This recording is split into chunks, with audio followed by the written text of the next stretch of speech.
अंग्रेजी में बात करते समय इन सभी शब्दों का प्रयोग कैसे करते हैं आज की इस वीडियो में सीखेंगे, जिसे addicted to, sorry to, compelled to, having to, glad to, curious to और बीइंग, इन सभी शब्दों का प्रयोग काफी ज्यादा करते हैं।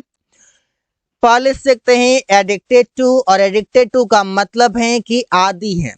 वो सभी काम आप बता सकते हैं जो काम आप रेगुलर करते हैं, जैसे कि कोई काम आप रेगुलर करते हैं, स्कूल जाना रेगुलर है, जगना रेगुलर है, कोई भी काम ऐसा करना जो कि रेगुलर आप करते हैं, एक हैबिट के रूप में आप करते हैं, तो उसमें आप एडिक्टेड टू का प्रयोग कर सकते हैं। लेकिन ऐसे एडिक्टेड टू वहां पर प्रयोग करते हैं जहां पर आप किसी भी चीजों के लत में पड़ जाते हैं, जैसे कोई शराब पीने के लत में पड़ गया, कोई गेम खेलने के लत में पड़ गया, कोई मोबाइल चलाने के लत में पड़ गया, तो वहां पर प्रयोग करते हैं। लेकिन वो सभी काम आप दिखा सकते हैं जो आप काम रेगुलर करते हैं। वे लोग बाइक चलाने के आदी हैं। They are addicted to riding a bike. अब यहाँ पर ध्यान ये रखना है कि टू के बाद V1 आता है, लेकिन यहाँ पर टू के बाद V1 नहीं बल्कि यहाँ पर V4 आएगा। इस बातों को ध्यान रखना है। तो एडिक्टेड टू के बाद राइड नहीं बल्कि राइडिंग आया हुआ है। रोहित अंग्रेजी बोलने का आदी है। Rohit is addicted to speaking English. Rohit is addicted, Rohit आदी है टू स्पीकिंग इंग्लिश, अंग्रेजी बोलने का। वो शराब पीने के आदी है। He is addicted to drinking wine. यहाँ पर ड्रिंकिंग आ गया। Addicted to drinking, addicted to speaking, addicted to riding, इस तरह से। तुम लोग धूम्रपान करने के आदी हो। You are addicted to smoking. You are addicted to smoking, तुम लोग धूम्रपान करने के आदी हो। सॉरी टू, अब इसका प्रयोग तब करते हैं जब आप कोई काम करने में दुखी हो जाते हैं, या कोई भी काम करके आप दुखी हैं, वहां पर प्रयोग करेंगे। जैसे प्रिया उसके मृत्यु के बारे में सुनकर दुखी है, तो प्रिया दुखी है तो प्रिया इज सॉरी, प्रिया दुखी है टू हियर, सुनकर, अबाउट हिज डेथ, उसके मृत्यु के बारे में। यहाँ पर सॉरी के जगह पर आप चाहें तो सैड प्रयोग कर सकते हैं, लेकिन सॉरी भी प्रयोग करेंगे। मैं यह जानकर दुखी हूं। I am sorry to know it. I am sorry to know it, मैं यह जानकर दुखी हूं। वो आपको तंग करके दुखी है। He is sorry to disturb you। अब ध्यान ये रखना है कि टू आया हुआ था, आगे जो वर्ब आएगा वो V1 में आएगा। इससे डिस्टर्ब, नो, हियर। वे लोग मैच हार कर दुखी हैं। They are sorry to loss the match.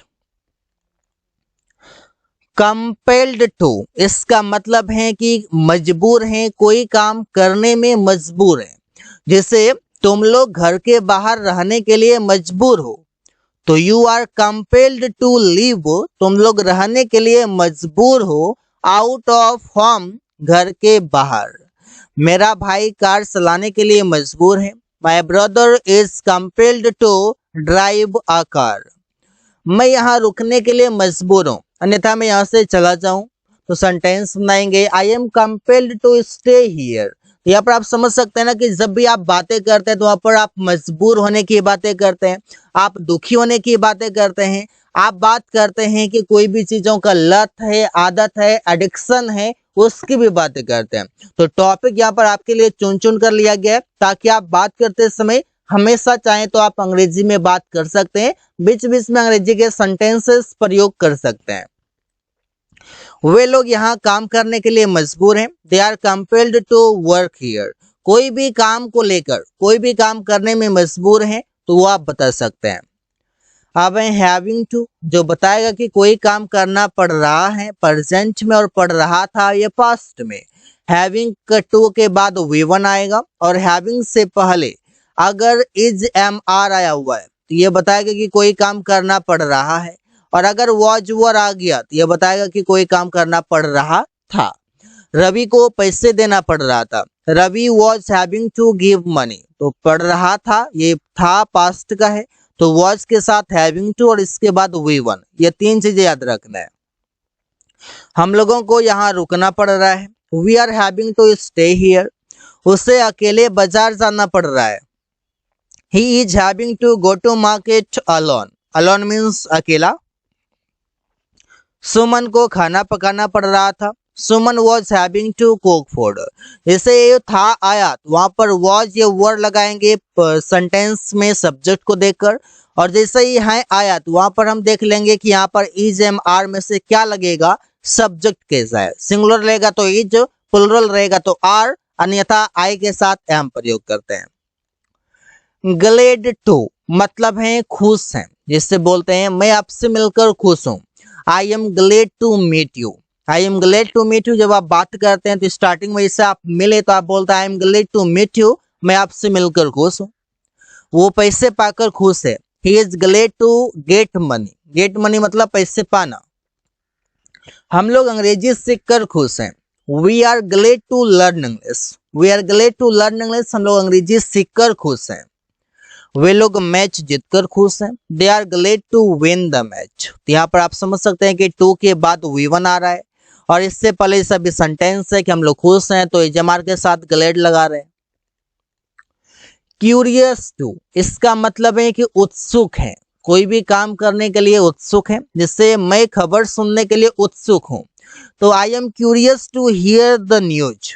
मैं खबर सुनने के लिए उत्सुक हूं, मैं उतावला हो रहा हूँ। वे लोग अंग्रेजी सीखने के लिए उत्सुक हैं। They are curious to learn English.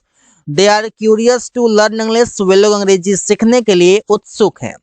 वो एक नया कार खरीदने के लिए उत्सुक है। He is curious to buy a new car. यहाँ पर आप सेंटेंस बड़े ही आराम से बना सकते हैं। तुम पत्र लिखने के लिए उत्सुक हो। You are curious to write a letter. यहाँ पर सेंटेंस बनाना चुटकियों का काम है, बड़े ही आसानी से आप बना सकते हैं। अगला शब्द है बीइंग, और बीइंग का मतलब है हो रहा है, जिससे अंधेरा हो रहा है। इट इज बीइंग डार्क, वो मोटी हो रही है। शी इज बीइंग फैट, वे लोग तेज हो रहे हैं। दे आर बीइंग इंटेलिजेंट, मतलब हो रहा है, मतलब स्टेट ऑफ बीइंग में बदलाव हो रहा है, स्थिति में बदलाव हो रहा है। और जब बदलाव हो रहा हो तो बीइंग के बाद हम लगा सकते हैं एडजेक्टिव, जैसे कि डार्क, फेट, इंटेलिजेंट, ये सभी एडजेक्टिव है सेंटेंस में। और रवि बेईमान हो रहे हैं। रवि इज बीइंग डिसऑनेस्ट, ये डिसऑनेस्ट भी एडजेक्टिव है। अगला शब्द है येट टू, और इसका मतलब है कि अभी तक नहीं किया है या कोई काम करना बाकी है। जैसे तुम अभी तक उससे नहीं मिले हो। You are yet to meet him, वे लोग अभी खाना नहीं खाए हैं। They are yet to eat food, यहाँ पर नहीं खाए हैं या कोई खाना बाकी है, बातें किए। रमेश को काम करना बाकी है। Ramesh is yet to work, उसे किताब खरीदना बाकी है। He is yet to buy the book. यहाँ पर सेंटेंस आप बना सकते हैं कई सारे येट टू की मदद से, और येट टू के बाद भी वी1 का प्रयोग करेंगे। So guys, thanks for watching, that's all for today.